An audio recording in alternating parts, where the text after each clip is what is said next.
Retour dans notre émission spéciale Chabanon, nous sommes avec Michel Grambert, le maire, avec Toto, l'animateur un peu vedette de cette belle station de la vallée de la Blanche du pays de Seine. Un petit mot sur cet office du tourisme qu'on évoquait tout à l'heure, monsieur le maire, c'est-à-dire que vous avez la volonté de travailler à échelle intercommunale et presque bidépartementale. Absolument. L'idée, elle est simple. C'est que le ski, la neige, tout ça, c'est bien, c'est super, ça a profité au développement du pays, mais qu'aujourd'hui, il faut essayer de peut-être aussi réfléchir, pas qu'à la neige, et se rapprocher de Serponçon, d'avoir dans une image du territoire blanche Serponçon, la neige et le lac, l'été, l'hiver, et en même temps d'avoir, en se rapprochant des 9 communes des Hautes-Alpes, de la communauté de communes de Serponçon, c'était aussi être de 600 mètres à 2500 mètres, oui, avec toutes les productions agricoles, maraîchères, les produits locaux, les circuits courts. Enfin, c'est un ensemble de choses tout à fait intéressant. Je vais vous inviter tous les jours parce que vous me facilitez chaque fois les liaisons. Oui, parce qu'on parlait des produits locaux, de toute la vitalité agricole de ce secteur de Seine-les-Alpes. Et bien, ça fait l'objet d'une foire, une grande foire dite aux chevaux, mais qui est bien plus large que ça, qui se déroule chaque année. Au mulet, pardon. Les chevaux, bien sûr, mais le mulet. Et ça a été une réussite l'année dernière, comme chaque année. DC TV était sur place.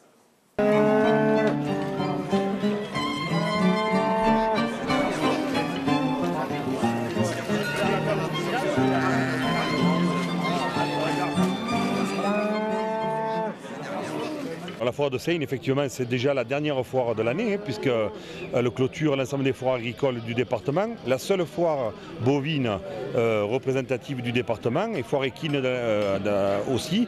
Donc effectivement, une belle foire, de nombreux animaux, et je crois aussi une tradition locale qui ne fait que perdurer, avec justement les agriculteurs qui viennent exposer leurs bêtes, mais aussi qui viennent, je crois, partager un moment convivial.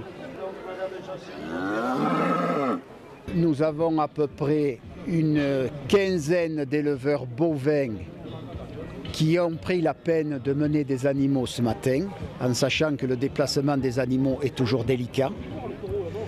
Au niveau des équins, il y en a à peu près une dizaine, avec la particularité seinoise de découvrir le mulet et la mule, qui sont vraiment le cachet de ce pays-là. À l'origine, c'était la foire au mulet, où c'est que les éleveurs du pays vendaient tous leurs mulets à 6 mois. Ils partaient tous à peu près en Italie et c'était les marchands italiens qui venaient les chercher. L'agriculture de Seine se porte bien.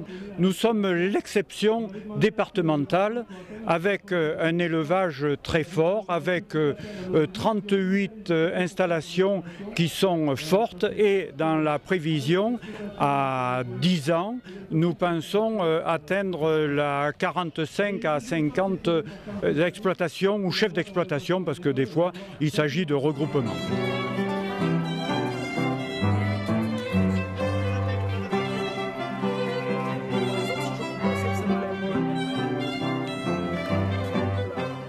Voilà, vous retrouvez, si vous le souhaitez, ce reportage plus longuement sur notre site d'ici.fr et régulièrement sur DC TV. Voilà, ça démontre l'identité de ce territoire. Vous êtes juste à côté de là où se déroule la foire de Seine-les-Alpes, c'est Launay, donc Chabanon. Cette foire au mulet, elle a une histoire aussi. Hein. On avait les haras. Ouais. À Launay, il y avait les haras qui permettaient justement de saillir les juments et surtout d'avoir un âne aussi pour les mulets, qui était presque l'industrie à une époque. Et les haras sont partis, comme beaucoup de services publics, malheureusement. Et donc, la communauté de communes, les maires de ce territoire ont décidé de relancer une activité de haras, station de monte.